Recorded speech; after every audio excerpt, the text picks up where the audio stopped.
नमस्कार दोस्तों, इस चैनल में आपका एक बार फिर से स्वागत है।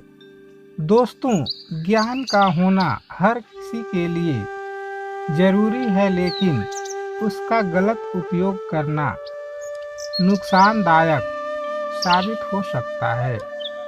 आज हम एक छोटी सी कहानी सुनाने जा रहे हैं, जिससे आपको समझ में आ जाएगा कि ज्ञान का अनुचित प्रयोग करना नुकसानदायक कैसे हो सकता है। दोस्तों, किसी गांव में एक ब्राह्मण रहते थे। उनके 4 पुत्र थे। बड़े 3 पुत्र बहुत चतुर होने के साथ ही ज्ञानी थे, लेकिन चौथा पुत्र थोड़ा कमजोर बुद्धि का था, लेकिन बहुत बुद्धिमान था। एक दिन बड़े तीनों पुत्रों ने आपस में सलाह किया कि अब हम लोगों की पढ़ाई लिखाई खत्म हो चुकी है, इसलिए हम लोगों को अपने ज्ञान का इस्तेमाल करके धन कमाना चाहिए। इसलिए अब हम लोगों को परदेश चलना चाहिए। बड़ा भाई बोला, ठीक है भाइयों, लेकिन छोटे भाई को भी साथ रखना चाहिए, क्योंकि वह थोड़ा कमजोर बुद्धि का है और हम लोग जो भी धन कमाएंगे उसमें से थोड़ा थोड़ा उसे भी दे देंगे, ताकि आगे चलकर जब हम लोगों की शादी ब्याह हो जाएगी तो उसका परिवार भूखा न रहे। नहीं तो पिताजी के साथ ही हम लोगों की भी शिकायत होगी। इस बात से सहमत होकर सभी भाइयों ने छोटे भाई को भी साथ लेकर परदेश चलने के लिए निकल पड़े। उस समय पैदल ही चलने का समय था, क्योंकि उस समय गाड़ी नहीं थी।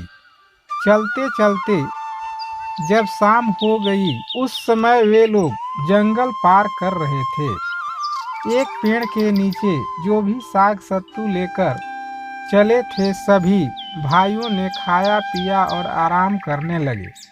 फिर बड़ा भाई बोला, अगर हम लोग सभी सो जाएंगे तो कोई चोर हमारा सभी सामान चुरा लेगा, इसलिए हम लोगों को पारी पारी जगना जरूरी है।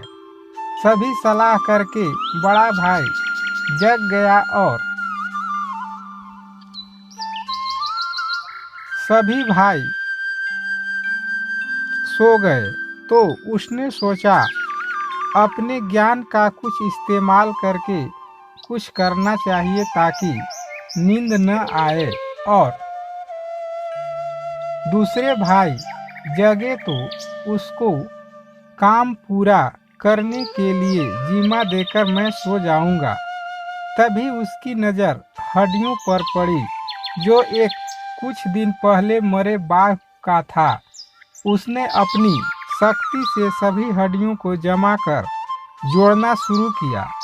जब सभी हड्डियां जुट गई, तब तक दूसरे भाई का समय आ गया। बड़ा भाई उसे जगाकर बोला, अब तुम्हारा बारी है, तुम जगो और देखो, मैंने इस बाघ के हड्डियों को अपने ज्ञान के बल पर जोड़कर खड़ा कर दिया है।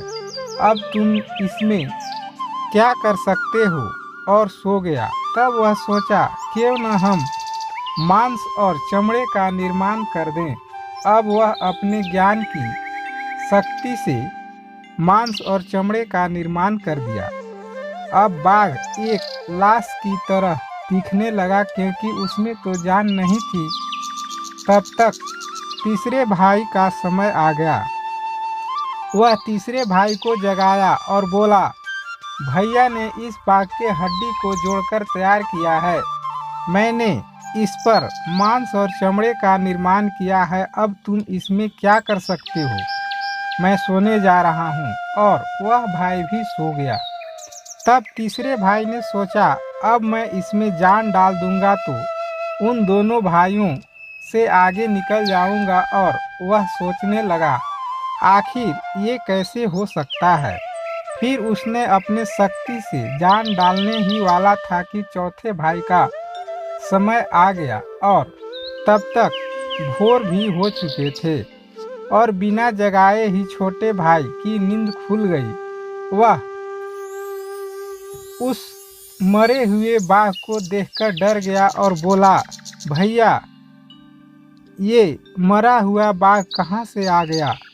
तब उस भाई ने सभी वृतांत बताया और बोला, मैं अब इसमें जान डालने वाला हूँ। छोटा भाई बोला, भैया इसमें जान डाल दोगे तो यह हम सभी भाइयों को खा जाएगा। लेकिन अपने ज्ञान के घमंड में उसने नहीं माना और जान डालने का प्रयास करता रहा। तब छोटा भाई सभी को जगाया और बोला, भाइयों आप लोग ऐसा न करो, नहीं तो हम लोग मारे जाएंगे। लेकिन 3 भाइयों को अपने ज्ञान का घमंड था। उन लोगों ने कहा, हम लोग इसमें जान डालकर ही रहेंगे और तीनों भाई उसे जीवित करने का प्रयास करने लगे। छोटा भाई सोचा, अगर इसमें जान आ जाएगी तो हम सभी को खा जाएगा, क्यों न मैं इस पेड़ पर चढ़ जाऊं। और पेड़ पर चढ़कर बैठ गया और तीनों भाइयों का तमाशा देखता रहा। अंततः बाघ में जान आ गया और तीनों भाइयों पर बाघ हमला बोलकर खा गया। और जब बाघ वहां से चला गया तब छोटा भाई पेड़ पर से उतरा और घर की ओर वापस चला गया। अपने पिता से सभी वृतांत बताया और उन लोगों की मोक्ष प्राप्ति का उपाय किया। इस कहानी से हमें यह सीख मिलती है कि ज्ञानवान होना अच्छी बात है, लेकिन उस ज्ञान का गलत जगह इस्तेमाल करना नुकसानदायक होता है। यदि यह वीडियो आपको पसंद आई हो तो लाइक, शेयर और सब्सक्राइब करें। धन्यवाद।